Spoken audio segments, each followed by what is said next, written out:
Bienvenidas y bienvenidos. Hoy vamos a meternos a fondo en un tema, pues complejo y francamente urgente: la violencia política en México. Nos basamos en un reporte detallado que analiza la primera mitad de 2025. La idea es desentrañar un poco las cifras, entender qué hay detrás y ver dónde se concentra más. Y para empezar, dimensionemos esto. Hablamos de 253 incidentes graves en apenas 6 meses. Exacto. Y ojo, esas cifras son frías, pero detrás hay realidades muy duras. De esos 253 hechos que ocurrieron en 29 entidades, 112 fueron asesinatos. 112. Sí, y además se contaron 74 amenazas, 33 atentados con arma de fuego, 17 secuestros y 11 desapariciones. Una lista larga. Bastante.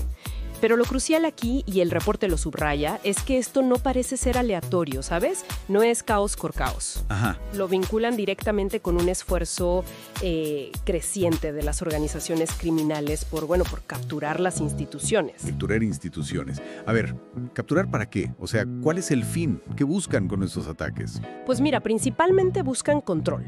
Control territorial, por supuesto, pero también control de presupuestos públicos, de mercados, tanto los legales como los ilegales. Claro. Una vez que tienen ese control, pues se facilita todo lo demás. La extorsión, el famoso cobro de piso, los secuestros, otras actividades. Y eso, me imagino, genera un clima terrible, ¿no? De incertidumbre. Totalmente. Incertidumbre jurídica, económica. Eso ahuyenta la inversión, eleva los costos operativos para todos. Un círculo vicioso. Entendido. Bueno, entonces, si esa es la estrategia, ¿dónde están pegando más fuerte? El informe es muy claro en esto. A nivel municipal, Sí, clarísimo. 9% de las víctimas. estaban vinculadas a ese nivel de gobierno.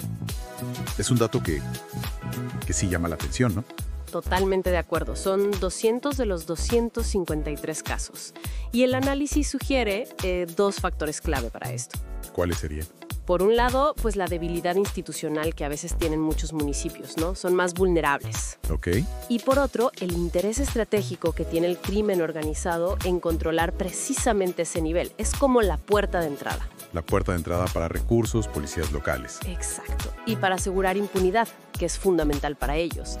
Geográficamente, la violencia se concentró más en el centro y sur. Veracruz está a la cabeza. Veracruz. ¿Cuántos casos? 81. Coincide además con que hubo elecciones municipales ahí. Pero fíjate qué interesante, estados como Guerrero, con 24 casos, Morelos con 21, Oaxaca con 20, también tuvieron niveles altos. Y eso que no tuvieron elecciones locales en ese semestre. Lo que sugiere que las disputas territoriales entre grupos criminales son otro motor importante de esta violencia. Claro, no todo es electoral directamente. Y dentro de los municipios, mencionas algunos puntos rojos. El puerto de Veracruz con 11 casos, la alcaldía Cuauhtémoc, aquí en CDMX con 7. Sí, y con 6 casos cada uno. Cuernavaca, Huitzlac en Morelos y Puebla capital. Refuerza ese patrón de enfoque local. Ok, ya sabemos dónde, pero ahora, ¿quiénes son las víctimas? Eso nos dice mucho de la estrategia, supongo. Precisamente. La gran mayoría, un 63.2%, eran funcionarios o exfuncionarios públicos. Más de la mitad. Sí. Luego, un 15% eran figuras políticas activas, pero sin un cargo público en ese momento. Y hay un dato que en la verdad sí es preocupante. ¿Cuál? La proporción de aspirantes a cargos de elección popular que sufrieron violencia, esa proporción aumentó mucho conforme se acercaban las elecciones. Pasó de un 14.6% en el primer trimestre a un 21.7% en el segundo. O sea, se intensificó la presión sobre los que querían competir. Exactamente. Un mensaje claro. Y por partidos, Morena es el que registra más víctimas, 73. Le siguen el PT con 28 y el PRI con 27. Pero aquí hay un matiz importante, ¿verdad? Sí, correcto.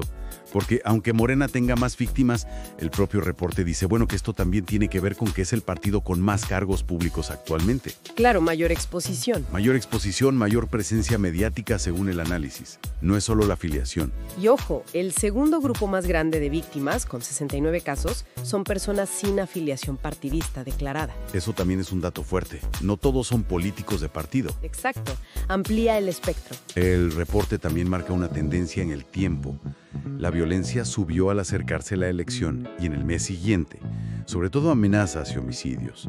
Pero hubo una excepción muy notoria, ¿no? En las elecciones del Poder Judicial. Cierto, es un contraste que salta a la vista, porque hubo muchísimas candidaturas judiciales, un número enorme. Y sin embargo, la violencia ahí fue casi inexistente.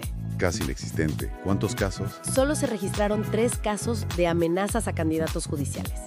3.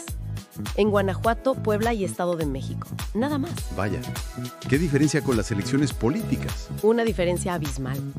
Y subraya que esta violencia que analizamos tiene una dinámica muy específica, ligada a lo político electoral, digamos tradicional. Volvamos rápido a Veracruz, el estado con más incidentes, 81. El reporte da una hipótesis de por qué tantos comparado, por ejemplo, con Durango, que también tuvo elecciones y solo un caso. Sí, la hipótesis que maneja el análisis es interesante. Sugiere que la alta violencia en Veracruz podría deberse a que hay una disputa muy activa, muy violenta, entre varios cárteles grandes por el control. Mencionan al Cerro TNG, Sinaloa, Nueva Familia Michoacana, Zetas Viajescuela. Una guerra abierta, digamos. Algo así.